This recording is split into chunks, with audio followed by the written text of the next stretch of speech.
ఆంధ్రప్రదేశ్లో corona virus మళ్లీ కూడా సైలెంట్గా పంజా విసురుతూ ఉంది. రోజు రోజుకు కేసులు పెరుగుతూ ఉండడంతో ప్రజల్లో ఒకంత ఆందోళన అయితే మొదలైంది. ఇప్పటి వరకు రాష్ట్రంలో మొత్తం కేసుల సంఖ్య 59కి చేరింది.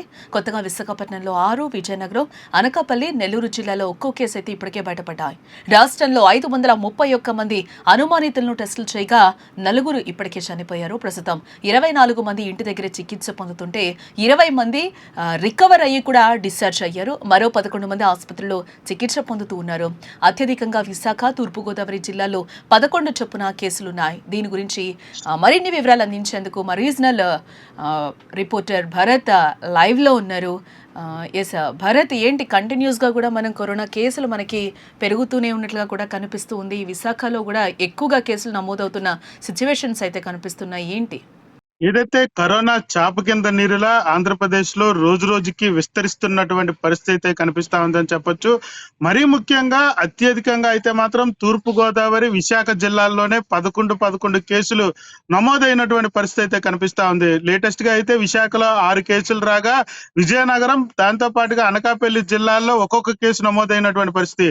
రాష్ట్ర వ్యాప్తంగా చూసుకుంటే గడిచిన నెల రోజుల్లో 59 కేసులు నమోదైనట్టుగా ఆరోగ్య శాఖ వెల్లడి చేసినటువంటి సిచ్యువేషన్ అయితే కనిపిస్తా ఉందని చెప్పొచ్చు. మరీ ముఖ్యంగా సీజనల్ డిసీజెస్ గా ఉండేటటువంటి వైరల్ ఫీవర్స్ వచ్చినటువంటి నేపథ్యంలో అనుమానితులుగా ఉండేటటువంటి సుమారు 530 మందికి పైగా శాంపిల్స్ పూణేకి పంపించినటువంటి సిచ్యువేషన్ అయితే కనిపిస్తా ఉంది. ప్రెసెంట్ అయితే మాత్రం చాప కింద నీరులా కరోనా వ్యాప్తి అత్యధికంగా జరుగుతున్నటువంటి సిచ్యువేషన్ అయితే ఆంధ్రప్రదేశ్ రాష్ట్రంలో కనిపిస్తున్నటువంటి పరిస్థితి కనిపిస్తా ఉంది. ఇప్పటికే 24 మందికి సంబంధించినంత వరకు ఇంటి వద్ద, అంటే ఇంట్లో ఐసోలేషన్ లో ఉంటూ కూడాను వాళ్ళకి వైద్య సేవలు అందుతున్నటువంటి నేపథ్యం.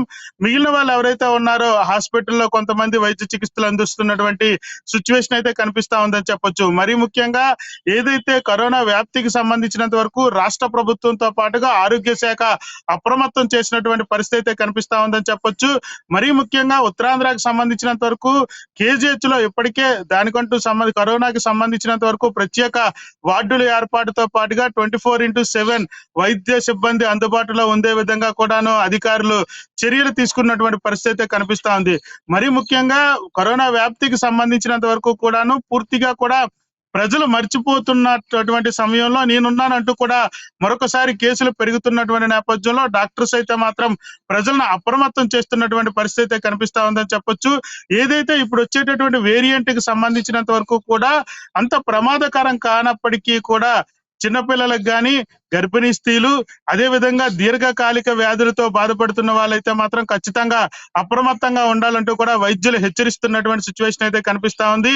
మరీ ముఖ్యంగా ఈ ఫ్లూకు సంబంధించినంత వరకు ఉండేటటువంటి సిమ్టమ్స్ తో భాగంగానే కరోనాకి సంబంధించినంత వరకు ఫీవర్, అదే విధంగా ఒళ్ళు నొప్పులు, తీవ్రమైనటువంటి జ్వరంతో పాటుగా తలనొప్పి, అదే విధంగా కాలు చేతులు పీకులు లాంటి అంశాలకు సంబంధించినంత వరకు అత్యధికంగా ఉంటే ఖచ్చితంగా స్థానికంగా ఉండేటటువంటి ప్రభుత్వ హాస్పిటల్లో డాక్టర్ని కలవాలంటూ కూడాను అధికారులు హెచ్చరికలు జారీ చేస్తున్నటువంటి పరిస్థితి. మరొక వైపు ప్రజలను అప్రమత్తం చేసేటటువంటి సిచ్యువేషన్. బహిరంగ ప్రదేశాలకు వెళ్ళేటప్పుడు ఖచ్చితంగా మాస్క్ ధరించండి. దాంతో పాటుగా ఇంటి నుంచి బయటికి వెళ్ళి మళ్ళీ ఇంటికి వచ్చేటప్పుడు ఖచ్చితంగా చేతులను శానిటైజ్ చేసుకోవాలంటూ కూడాను డాక్టర్ సూచనలు జారీ చేస్తున్నటువంటి సిచ్యువేషన్. మరొక వైపు ఆరోగ్య శాఖ కూడా అప్రమత్తమైనటువంటి సిచ్యువేషన్. ఏదైతే కడపలో మొదటి కేసు నమోదైన తర్వాత చాప కింద నీరులా 13 జిల్లాలకి ఆంధ్రప్రదేశ్ లో ఉన్నటువంటి 13 జిల్లాలకు కూడా కరోనా వ్యాప్తి జరుగుతున్నటువంటి సిచ్యువేషన్ అయితే కనిపిస్తా ఉంది. అత్యధికంగా విశాఖతో పాటుగా తూర్పుగోదావరి జిల్లాలో 11 కేసులు నమోదవుతున్నటువంటి పరిస్థితి అయితే కనిపించింది. దీనికి సంబంధించినంత వరకు కూడా వైద్య శాఖ అప్రమత్తమైనటువంటి పరిస్థితి. ఎవరైతే ఫ్లూతో పాటుగా జ్వర పీడితులు ఉంటారో వాళ్ళకి అనుమానితులకు సంబంధించినంత వరకు శాంపిల్స్ తీసుకుంటూ పైకి పంపిస్తున్నటువంటి పరిస్థితి కనిపిస్తుంది. దాంతో పాటుగానే ఏదైతే జ్వర పీడితుల సంఖ్య పెరుగుతున్నటువంటి నేపథ్యం, దాంతో పాటుగానే కరోనా కూడా చాప కింద నీరులా వస్తున్నటువంటి నేపథ్యంలో దానికి సంబంధించినంత వరకు పీపీపీ కిట్లు, అదే విధంగా ఏదైతే యాంటీబాడీస్, అదే విధంగా కూడాను ఏదైతే విశాఖ లాంటి మేజర్ సిటీస్ కు సంబంధించినంత వరకు విమ్స్ గానీ, దాంతో పాటు కేజీహెచ్ లో స్పెషల్ వార్డులను కూడా ఏర్పాటు చేసినటువంటి పరిస్థితి కనిపిస్తా ఉంది. దీనికి సంబంధించినంత వరకు కూడా ప్రజలెవరూ భయపడాల్సిన అవసరం లేదు కానీ ఖచ్చితంగా అప్రమత్తంగా ఉండాలంటూ కూడా వైద్య శాఖ హెచ్చరికలు జారీ చేస్తున్నటువంటి సిచ్యువేషన్ అయితే కనిపిస్తా ఉంది. భరత్, అంటే ఒమిక్రాన్ RF5 వేరియంట్లో ప్రమాదకర లక్షణాలు ఏమైనా కనిపిస్తున్నాయని అని అంటున్నారా డాక్టర్స్? ఎలాంటి సూచనలు జారీ చేస్తూ ఉన్నారు? మనకి సీజనల్గా కూడా జ్వరం అనేది వస్తూ ఉంటుంది. దీనికి సంబంధించి ఇప్పటివరకు కూడా కొంతమంది చనిపోయిన సిచ్యువేషన్ ఉంది అని కూడా మనకి తెలుస్తున్న నేపథ్యంలో మరి వీళ్ళకి ఏజ్ ఎంత ఉంది? దీర్ఘకాలిక వ్యాధులతో ఉండి వీళ్ళకేమైనా కరోనా అటాక్ అయిందా లేకపోతే ఏంటి? ఏదైతే ఒమిక్రాన్ 5 అనేటటువంటి వేరియంట్ కోవిడ్ కి సంబంధించినంత వరకు కూడా ఇప్పుడు విస్తరిస్తున్నటువంటి పరిస్థితి కనిపిస్తా ఉంది. దీనికి సంబంధించినంత వరకు కూడా వైద్య శాఖ ప్రజలు ఇది పెద్ద ప్రమాదకరం కానప్పటికీ కూడా దీర్ఘకాలిక వ్యాధులతో ఉండేటటువంటి వాళ్ళు ఎవరైతే ఉంటారో వాళ్ళకు మాత్రం ఇది ప్రమాదకరంగా మారేటటువంటి పరిస్థితి ఉంటుందంటూ కూడా డాక్టర్లు హెచ్చరికలు జారీ చేసినటువంటి పరిస్థితి. మరీ ముఖ్యంగా చిన్నపిల్లలు, అదే విధంగా గర్భిణీ స్త్రీలు, అదే విధంగా దీర్ఘకాలిక వ్యాధులు కలిగి ఉండేటటువంటి వాళ్ళు మాత్రం ఖచ్చితంగా అప్రమత్తంగా ఉండాలంటూ కూడా చెప్తున్నటువంటి సిచ్యువేషన్. అయితే ఆంధ్రప్రదేశ్ కు సంబంధించినంత వరకు కూడా కోవిడ్ తో నలుగురు మృతి చెందినట్లుగా అధికారులు చెప్తున్నటువంటి పరిస్థితి. నలుగురికి సంబంధించినంత వరకు కూడా దీర్ఘకాలిక వ్యాధులు ఉన్నటువంటి వాళ్ళే మృతి చెందారంటూ కూడా నిర్ధారించేటటువంటి సిచ్యువేషన్ అయితే కనిపిస్తా ఉంది. అయితే రాబోయేటటువంటి సిచ్యువేషన్ కి సంబంధించినంత వరకు, ఎందుకంటే వాతావరణ పరిస్థితుల మార్పులు వస్తున్నటువంటి నేపథ్యం, ఇప్పటికే ఋతుపవనాల రాకతో ఆంధ్రప్రదేశ్ లో కొన్ని చోట్ల వర్షాలు పడుతున్నటువంటి పరిస్థితి కనిపిస్తా ఉంది. కొన్ని చోట్ల మేఘావృతమై ఉన్నటువంటి నేపథ్యం. ఈ నేపథ్యంలో సీజనల్ డిసీజెస్ ప్రారంభమైనటువంటి పరిస్థితి. ఇప్పటికే హాస్పిటల్స్ అంతా కూడా జ్వర పీడితులతో కిటకిటలాడుతున్నటువంటి సిచ్యువేషన్ లో కరోనా కూడా చాప కింద నీరులా నేనున్నానంటూ కూడా వస్తున్నటువంటి నేపథ్యం. ఈ నేపథ్యంలోనే ఇది ఒమిక్రాన్ 5 గా గుర్తించినటువంటి సిచ్యువేషన్ అయితే కనిపిస్తుంది. దీనికి సంబంధించినంత వరకు తీవ్రమైనటువంటి జ్వరం, తలనొప్పి, కాళ్ళు చేతులు పీకులు, వాంతులు లాంటివి లక్షణాలు కలిగి ఉండేటప్పుడు మాత్రం ఖచ్చితంగా కోవిడ్ టెస్ట్ చేయించుకోవాలంటూ కూడా డాక్టర్లు సూచనలు జారీ చేస్తున్నటువంటి పరిస్థితి. మరి ముఖ్యంగా దీర్ఘకాలిక వ్యాధులతో బాధపడుతున్నటువంటి వాళ్ళు ఎవరైతే షుగర్ పేషెంట్స్ కానీ, అదే విధంగా ఇతరత్ర దీర్ఘకాలిక వ్యాధులతో బాధపడుతున్నటువంటి వాళ్ళు ఖచ్చితంగా ఏదైతే జ్వరం రాగానే హాస్పిటల్కి వెళ్ళాలంటూ కూడాను ఏదైతే వైద్య శాఖ అధికారులు చెప్పేటటువంటి సూచనలు ఫాలో అవ్వాలంటూ కూడాను చెప్తున్నటువంటి పరిస్థితి కనిపిస్తుంది. పెద్ద ప్రమాదం లేనప్పటికీ కూడా ఈ ఒమిక్రాన్ 5 అనేది 3 నుంచి 5 రోజుల పాటు ఖచ్చితంగా మందులు వాడితే తగ్గిపోయే పరిస్థితి ఉన్నప్పటికీ దీర్ఘకాలిక వ్యాధులు ఉండేటటువంటి వాళ్ళకు మాత్రం ఇది అత్యంత ప్రమాదకరంగా మారేటటువంటి పరిస్థితి ఉన్నటువంటి నేపథ్యంలో ఖచ్చితంగా దీర్ఘకాలిక వ్యాధులు ఉండేటటువంటి వాళ్ళు చాలా అప్రమత్తంగా ఉండాలంటూ కూడా వైద్య శాఖ హెచ్చరికలు జారీ చేస్తున్నటువంటి సిచ్యువేషన్.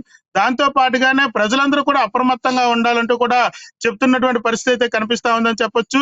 ఏదైతే అత్యధిక జనసాంద్రత ఉండేటటువంటి ప్రాంతాలకు వెళ్ళేటప్పుడు ఖచ్చితంగా మాస్క్ ధరించాలి, లేదా అత్యధిక జనసాంద్రత ఉండేటటువంటి ప్రాంతాలకు వెళ్లాల్సి వస్తే మాస్క్ ధరించండి, లేకపోతే అవాయిడ్ చేయండి అంటూ కూడా డాక్టర్లు చెప్తున్నటువంటి పరిస్థితి. ఇంటి నుంచి బయటికి వెళ్ళి మళ్ళీ ఇంటికి మాత్రం ఖచ్చితంగా శానిటైజేషన్ చేసుకోవాల్సినటువంటి పరిస్థితి ఉంటుంది.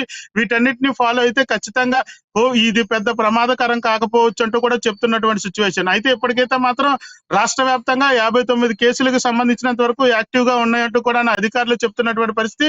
అత్యధికంగా తూర్పుగోదావరి, విశాఖ జిల్లాలో నమోదైనటువంటి పరిస్థితి. అయితే మరీ ముఖ్యంగా సింహాచలానికి సంబంధించినంత వరకు గిరి ప్రదక్షిణకు సంబంధించి అత్యధిక భక్తులు వచ్చినటువంటి నేపథ్యం. ఈ నేపథ్యంలో ఏదైతే కోవిడ్ చాప కింద నీరులా ఏదైతే విస్తరిస్తున్నటువంటి నేపథ్యంలో డాక్టర్లు అప్పటికే అప్రమత్తం అయినటువంటి పరిస్థితి.